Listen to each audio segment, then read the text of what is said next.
Como será a volta de Jesus? Nós vamos entender o que a Bíblia ensina sobre esse tema no estudo de hoje, agora no programa Escola Bíblica.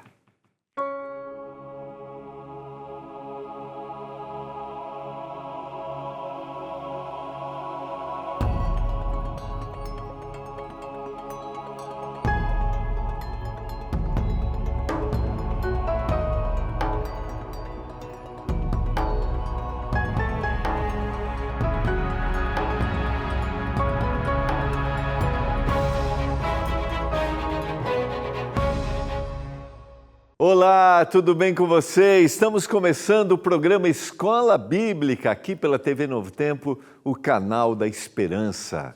É um privilégio nós podermos juntos estudar a Palavra de Deus e crescermos no conhecimento. Já estudamos nos últimos dias aí sobre os sinais da volta de Jesus e hoje nós vamos começar a estudar exatamente sobre esse grande evento. Você acredita que Jesus vai voltar?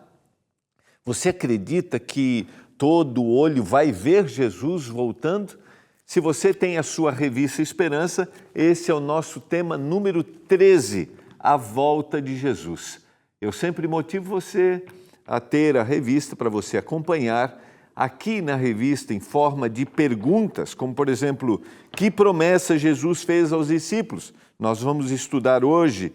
Que certeza os anjos deram aos discípulos de Jesus? Então, em forma de pergunta, de texto, você tem ali uma referência bíblica e aí você pode, desta maneira, ir lendo a pergunta, lendo o texto da Bíblia, lendo um comentário complementar que tem em cada lição e assim você entender esse tema. Deixa eu mostrar aqui para você. Dá uma olhadinha. Esse é o tema número 13, estamos chegando ao final de mais uma temporada. Aqui, a volta de Jesus, a temporada da revista Esperança, eu creio, porque aqui no programa Escola Bíblica nós estudamos as revistas Esperança, que são produzidas pela nossa Escola Bíblica e são distribuídas gratuitamente para os nossos ouvintes, para os nossos telespectadores. Então, ouvintes, estou me referindo à rádio, porque na rádio também você pode, os amigos que ouvem a Novo Tempo também podem pedir, e aqui na TV Novo Tempo. Então, você pode ligar, nossa equipe está pronta para te atender agora. É o 0 Operadora 12 21 27 31 21. 0 Operadora 12 21 27 31 21 e pedir a sua revista Esperança. E vamos juntos estudar a Palavra de Deus. Quero lembrar a você que nós estamos começando aí um projeto muito legal, que é a nossa nova revista Esperança, que é a revista Mente Feliz, e com ela a nossa semana especial. Nossa semana especial de reflexões com a doutora Rosana Alves, que é a nossa Semana Mente Feliz, procurando, através de informações técnicas, profissionais e através do texto bíblico, fazer-nos com que a gente tenha uma vida emocionalmente saudável. E como a espiritualidade pode nos ajudar a nós sermos saudáveis emocionalmente. Não esqueça, do dia 24 ao dia 28, às 8 horas da noite, a nossa semana Mente Feliz, logo após a Escola Bíblica. Então você fica junto com a gente aqui até às 8 horas e já acompanha a doutora Rosana Alves. E nós vamos começar, queremos aí a nossa nova temporada, estudar a revista Esperança Mente Feliz, tá bom? Estamos concluindo o nosso estudo dessa temporada, que são grandes princípios daqueles que querem conhecer o cristianismo, daqueles que professam o cristianismo, a revista Esperança, eu creio. Vamos orar e vamos estudar o tema da volta de Jesus? Pai do céu, nos dê entendimento mais uma vez, porque nós vamos abrir a Bíblia. E quando a gente abre a Bíblia, é o poder sobrenatural, é a Tua Palavra que está falando para a gente, que a gente tenha compreensão. Quando refletimos agora sobre o maior evento da história, que será o retorno do Senhor Jesus Cristo a essa terra e a transformação, a mudança. Nos ajude, Pai, a entendermos e nos prepararmos para este dia, em nome de Jesus. Amém. Quero convidar você a abrir a sua Bíblia, nós vamos estudar alguns versos, nós vamos entender Por que Jesus tem que voltar? Eu não sei se você acredita nisso ou não, mas eu quero te motivar a abrir o seu coração e entender através da Bíblia que a volta de Jesus não é simplesmente um evento, mas a volta de Jesus é o grande momento em que estamos no desfecho final daquilo que se iniciou, ou seja, daquele momento em que houve uma separação do homem, do seu Criador, aquele momento em que o homem, ao cometer o pecado, foi separado de Deus e aí veio o plano de salvação, o plano de redenção, apontando para a primeira vinda do Senhor Jesus. E eu acreditando no Senhor Jesus, na sua primeira vinda, eu tenho a certeza de que um dia Ele voltará pela segunda vez, aí sim, definitivamente, para transformar a terra. Portanto, a volta de Jesus não é simplesmente um evento, mas a volta de Jesus é a certeza de que um dia a terra será transformada e a dor e o sofrimento não vão acabar. Então, nos próximos 2 dias, a gente vai estudar a volta de Jesus e, na semana que vem, nós vamos trabalhar o assunto da como será esse novo momento para mostrar-nos que existe uma lógica para a nossa existência. Vamos deixar que a Bíblia nos fale. Eu gosto sempre, menciono aqui, que a gente usa a tela, mas a tela aponta para a Palavra de Deus, então você tenha aí a sua Bíblia. O primeiro texto, esse é um texto muito conhecido, que está no Evangelho de João, o capítulo 14, versos 1 a 3, quando o Senhor apresenta ali aos seus discípulos, nos últimos momentos da sua vida aqui na terra, né? A gente tem o texto que precede, é o momento do lava-pés, o momento da Santa Ceia, o traidor é indicado. Para você que lê a Bíblia normalmente, ou seja, Jesus está vivendo os últimos momentos e ele faz aqui, através desse texto, esta linda promessa que foi inicialmente incompreensível para aqueles que estavam ouvindo. Não se turbe o vosso coração, credes em Deus, crede também em mim. Na casa de meu pai há muitas moradas. Se assim não fora, eu vou-lhe teria dito. Eu vou preparar-vos lugar. E quando eu for e vos preparar lugar, voltarei e vos receberei para mim mesmo, para que onde eu estou estejais vós também. Por que essa promessa da volta do Senhor Jesus foi incompreensível à mente dos discípulos? Porque eles tinham uma expectativa de que Jesus, a primeira vinda do Messias, a vinda do Messias à Terra, iria dar para eles, um povo que vivia sob a opressão do Império Romano, o restabelecimento da sua nação. Eles seriam agora resgatados, eles seriam libertos, haveria um confronto com o império dominante na época, e agora o Senhor estaria dando definitivamente para eles aquilo que eles aguardavam por muitos anos, que era a libertação da opressão do Império Romano. Então, quando Jesus está dizendo que eu vou subir, vou retornar, porque eu estou preparando uma casa para vocês, então a expectativa, ou melhor, o criar de uma mentalidade de que a perspectiva de mudança deveria acontecer ali, gerou neles uma incompreensão daquilo que Jesus estava falando. Não, mas espera aí, o Senhor vai voltar para nos buscar, mas nós esperamos o Messias que mude, que restabeleça e que coloque nós como nação agora. Então isso foi incompreensível para eles. Mas Jesus está aqui fazendo a promessa, ou dando a certeza de que um dia ele subiria ao céu e ele voltaria e levaria aqueles que foram fiéis a ele. Olha a sequência, Atos capítulo 1, verso 10 e verso 11.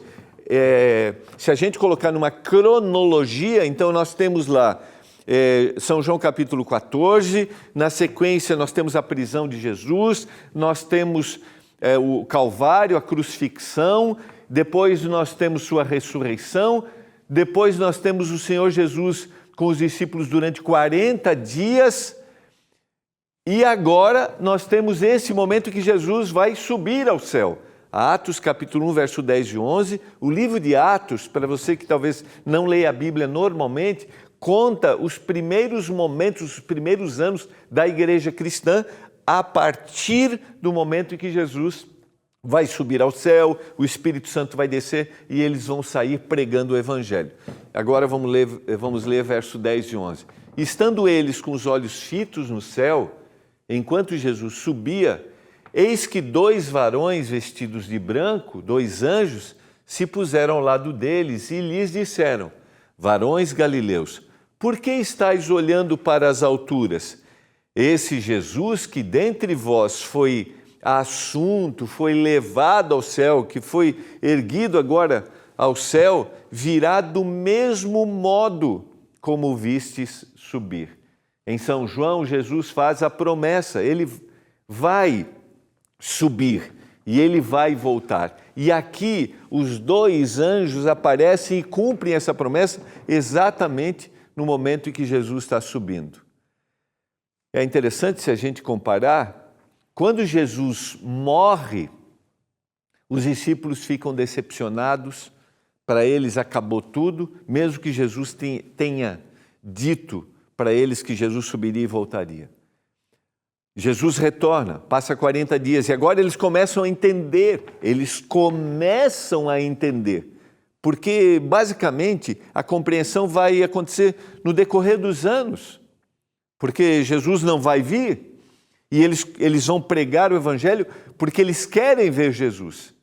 E agora, nesse momento em que Jesus sobe ao céu, eles se reúnem não mais com aquele ar de decepção, de perda, mas eles se reúnem porque agora vão receber o poder do Espírito Santo para a pregação do Evangelho e para o encontro com o Senhor Jesus.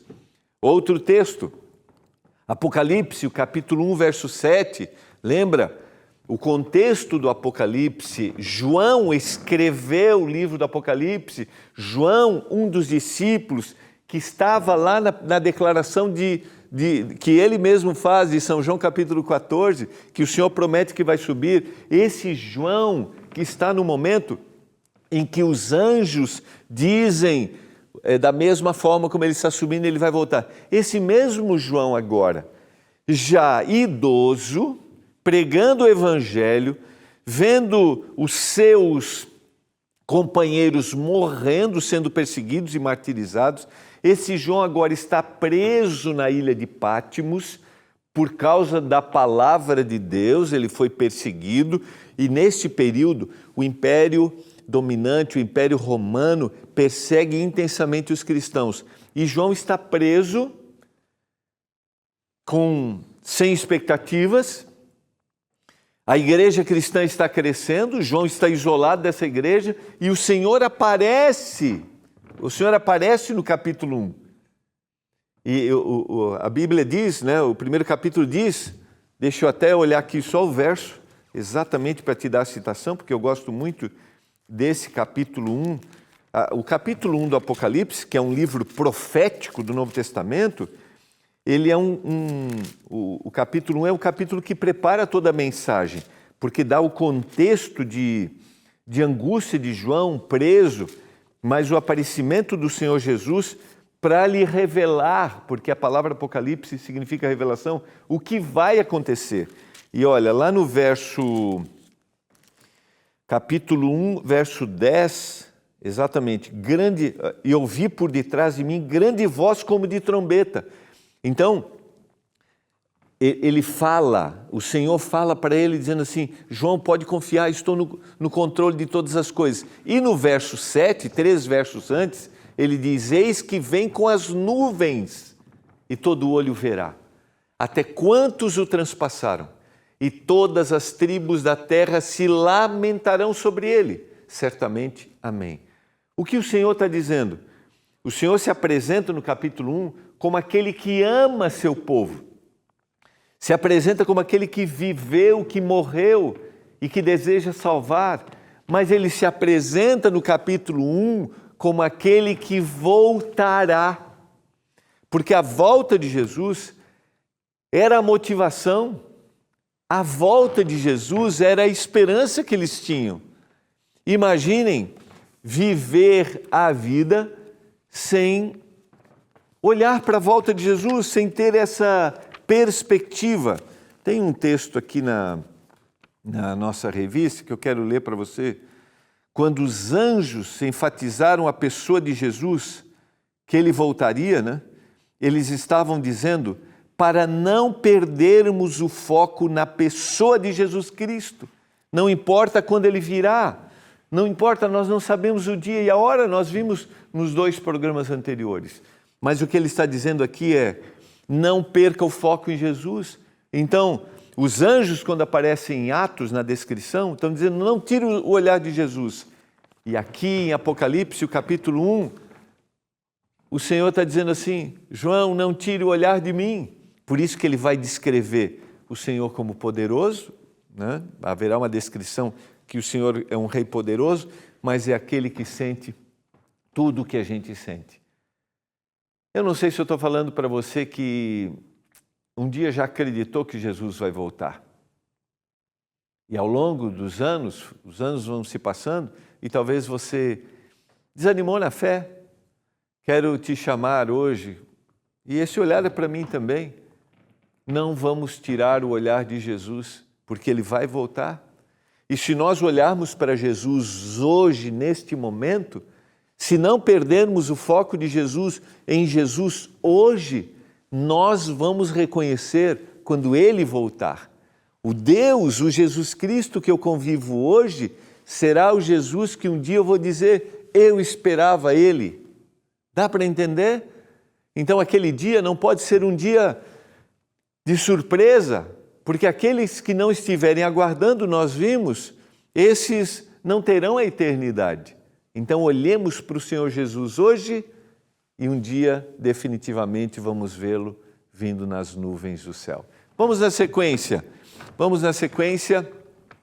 Mateus capítulo 24, verso 30. Então aparecerá no céu o sinal do Filho do Homem, todos os povos da terra se lamentarão e verão o Filho do Homem vindo sobre as nuvens do céu com poder e muita glória. Vocês percebem a repetição que a gente tem de inúmeros autores bíblicos e todos esses aguardavam ver Jesus? Ele enviará os seus anjos com grande clangor de trombeta, os quais reunirão os seus escolhidos dos 4 ventos de uma outra extremidade dos céus. Esse será um dia de alegria. Agora Paulo escrevendo aos cristãos na cidade de Tessalônica, Tessalonicenses, a primeira carta, capítulo 4, 13 e 14. Não queremos, porém, irmãos, que sejais ignorantes com respeito aos que dormem. Está falando aqueles que morreram, né? Para vocês não ficarem tristes, para não vos entristecerdes como os demais que não têm esperança.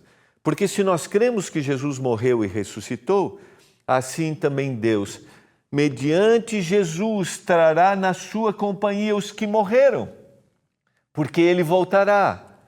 Voltar aqui um pouquinho. Porquanto o Senhor mesmo, dada a sua palavra de ordem, ouvida a voz do arcanjo e ressoada a trombeta de Deus, descerá dos céus e os mortos em Cristo ressuscitarão primeiro.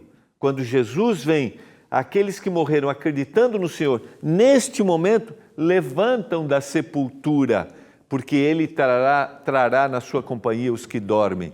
Depois nós, os vivos, os que ficarmos, seremos arrebatados, levados juntamente com eles entre nuvens, para o encontro do Senhor nos ares, e assim estaremos para sempre com o Senhor.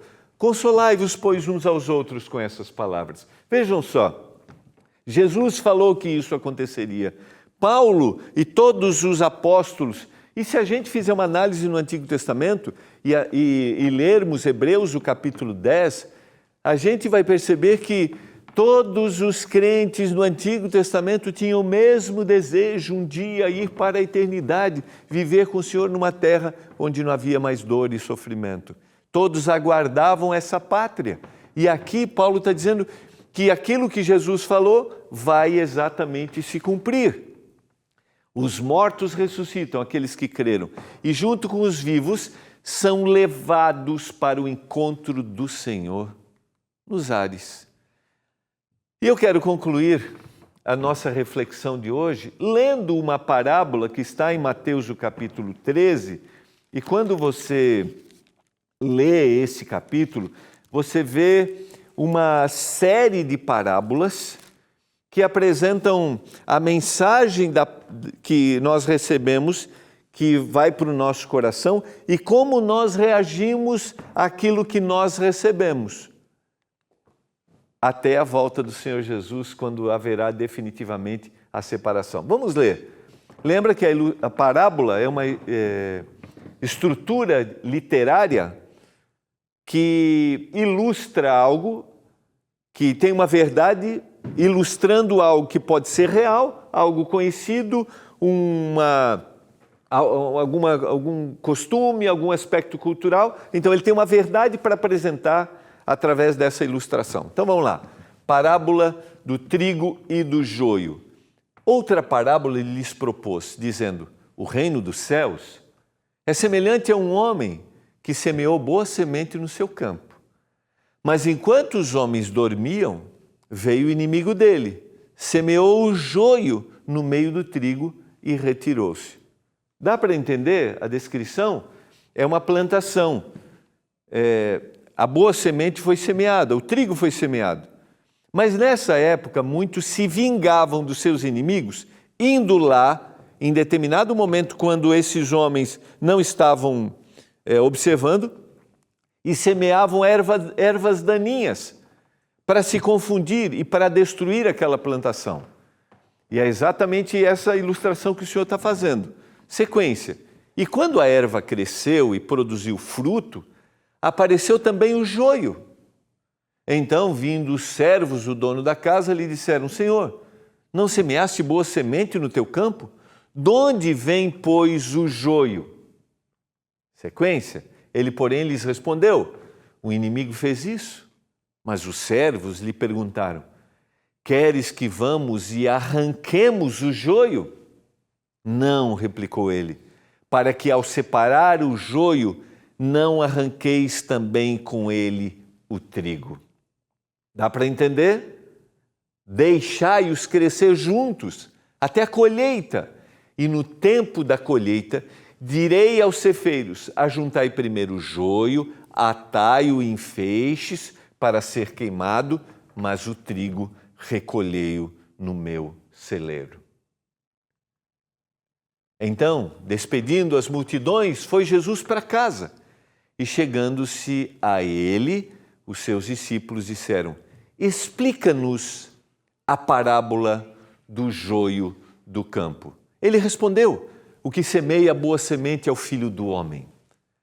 O campo é o mundo, a boa semente são os filhos do reino, o joio são os filhos do maligno, o inimigo que o semeou é o diabo, a ceifa é a consumação do século e os ceifeiros são os anjos. O Senhor está explicando: pois assim como o joio é colhido e lançado no fogo, assim será na consumação do século. Mandará o Filho do Homem os seus anjos, que ajuntarão do seu reino todos os escândalos e os que praticam a iniquidade, e os lançarão na fornalha acesa. Ali haverá choro e ranger de dentes. Então os justos resplandecerão como o sol no reino de seu Pai. Quem tem ouvidos para ouvir, ouça. A parábola por si só é uma belíssima ilustração, mas a explicação de Jesus é assertiva. Hoje, neste momento, todos nós recebemos a boa semente. Como vamos reagir? Não sabemos. Mas, ao mesmo tempo, todas as pessoas do mundo também podem receber a semente que não é a verdade da palavra. Que decisão vão fazer? Não sei. Eu não consigo avaliar. Eu não posso julgar. Por isso, em uma comunidade de crentes, numa igreja ou no mundo, a gente tem aquele que tem a boa semente e aquele que tem a semente que é ruim, aquilo que é mal. Mas todos crescemos juntos. E muitas vezes, alguns querem dizer: ele está perdido, ou querem se declarar: eu estou salvo, e ele está perdido, e julgar os outros. O Senhor diz nessa parábola que todos vão crescer juntos. E qual será o evento que vai separar definitivamente aquele que fez a boa escolha e aquele que fez a escolha ruim, mas aparentemente parece ser bom? Aparentemente. Nós podemos ter numa igreja aqueles que se declaram bons, mas no seu íntimo têm uma intenção ruim, desagradável. E às vezes, equivocadamente, podemos arrancá-los. Às vezes eu posso até julgar dizendo que ele é ruim, mas aquele que talvez eu diga assim, para esse não tem solução, é esse que o Senhor está trabalhando e está salvando. Por isso, a eternidade, a volta de Jesus nos dará surpresas. E eu vou falar sobre esse tema na semana que vem, quando nós vamos entender exatamente o julgamento divino. Hoje, todos crescemos e a volta de Jesus vai nos separar, aqueles que são cristãos verdadeiros e aqueles que só aparentavam. Aqueles que são pessoas do bem ou aquelas que só aparentavam. A volta de Jesus é este momento. Até lá, eu tenho que procurar ser cada dia mais parecido com Jesus, porque a demonstração da minha fé é ser parecido com Jesus e olhar com misericórdia para as pessoas. Até lá, eu também vou olhar para as pessoas e dizer que o Senhor Jesus alcance seu coração. Não somos nós, não sou eu e nem você hoje que vamos determinar quem está salvo ou quem está perdido. A salvação e a perdição, a separação do bom alimento, o trigo, e do mau alimento, a erva daninha, o joio, será na volta de Jesus. E a minha pergunta para você hoje é: você deseja se preparar para esse dia? Para que você seja colhido para viver com o Senhor a eternidade? Os anjos separarão e eu quero estar naqueles que vão viver com o Senhor Jesus, naqueles que serão levados, naqueles que vão se encontrar com os que já dormiram na sepultura, e se eu dormir o sono da morte, que eu acorde para ter a eternidade. Você deseja isso? Eu quero orar por isso nesse momento, para que o Espírito Santo trabalhe no nosso coração, para que estejamos preparados quando Jesus voltar. Que sejamos o bom alimento, que sejamos o trigo que vai viver a eternidade, usando a ilustração da parábola. Pai do céu, obrigado pela mensagem da Tua palavra, que nos traz profunda reflexão. Que a gente não julgue, que a gente se prepare e que a gente estenda a mão, a misericórdia para aquele que necessita, para que quando o Senhor volte a gente viva a eternidade. Eu peço isso humildemente, em nome de Jesus. Amém. Foi muito bom estarmos juntos, foi muito bom estudarmos a palavra de Deus. Ficou claro para você o que nós conversamos hoje, a volta de Jesus? A gente continua amanhã. Não esqueça, peça a sua revista Esperança e aprofunde ainda mais o seu conhecimento. Um abraço, até amanhã e mais uma Escola Bíblica. Tchau.